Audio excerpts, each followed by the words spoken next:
Hi friends, welcome to my channel Lavanya official SRD.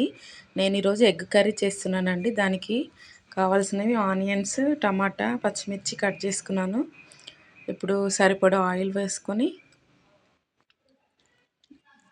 Oil వేడయ్యాక ఉల్లిపాయ ముక్కలు వేసుకుంటున్నాను.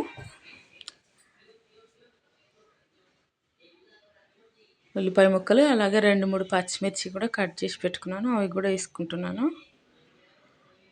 ఈ కర్రీ చాలా బాగుంటుందండి. టేస్ట్ తొందరగా అయిపోతుంది. బాయిల్డ్ ఎగ్ కాదు, ఎగ్ పగలగొట్టి కలపకుండా వేసుకున్నాను, బాగుంటుంది. ఇవి కొంచెం ఫ్రై అవ్వాలండి. కొంచెం సాల్ట్ వేసి మూత పెట్టిన కలిపి మళ్ళీ ఇంకొకసారి మూత పెట్టేసుకోవాలి. కొంచెం కలర్ మారే వరకు ఉడికించాలి. నా ఛానల్ని సబ్స్క్రైబ్ చేయండి, లైక్ చేయండి, షేర్ చేయండి, కామెంట్ చేయండి. ఫ్రై అయిపోయిందండి. ఉల్లిపాయ ముక్కలు ఫ్రై అయిపోయినాయి. ఇప్పుడు కొంచెం అల్లం పేస్ట్,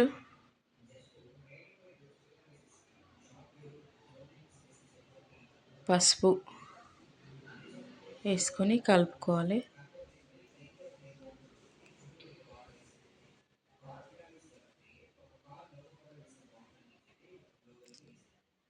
ఇది చాలా తొందరగా అయిపోతుందండి కర్రీ, ఎక్కువ టైం పట్టదు.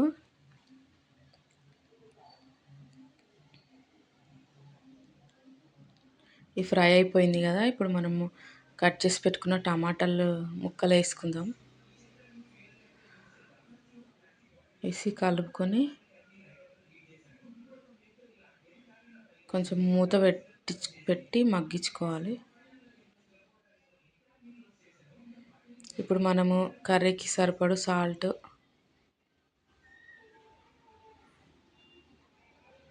కారము, మనం సరిపడు కారం, ఉప్పు వేసి కలుపుకోవాలి.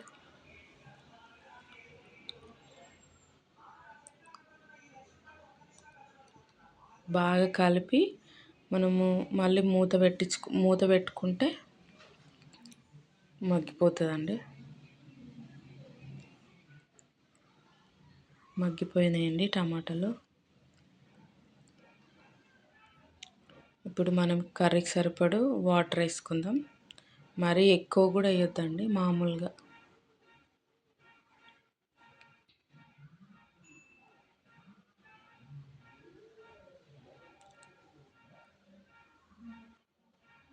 ఇంకా మనం ఎక్కువ మసాలాలు ఏమి వేయట్లేదు. కొంచెం ధనియాల పొడి, 1 స్పూన్ ధనియాల పొడి, 1 స్పూన్ గరం మసాలా వేసుకోవాలండి. ధనియాల పొడి వేసాను, ఇప్పుడు గరం మసాలా వేసుకుంటున్నాను.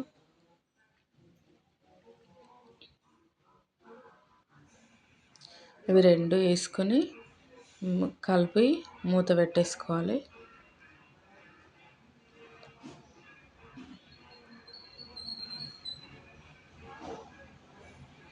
ఉంటుంది, ఉడుకుతుంది. ఇప్పుడు మనం ఎగ్ పగలగొట్టి వేసుకోవాలి.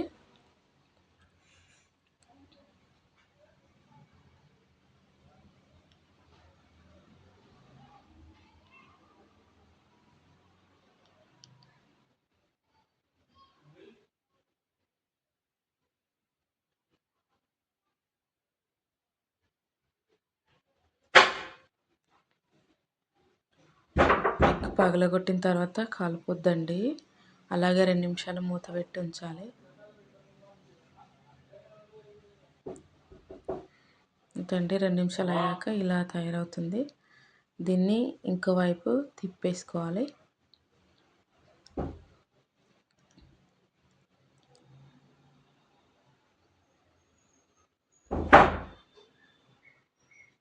తిప్పేసుకొని మనం కొత్తిమీర వేసుకుందాం.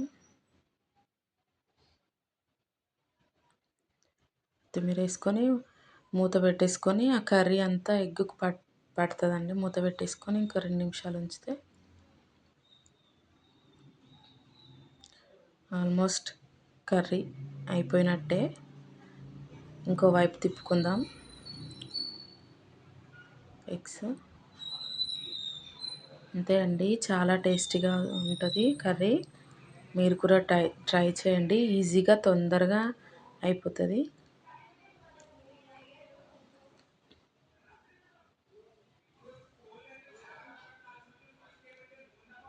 అంతే, ఎంతో టేస్టీగా ఉండే ఎగ్ కర్రీ రెడీ. మీరు కూడా ట్రై చేయండి.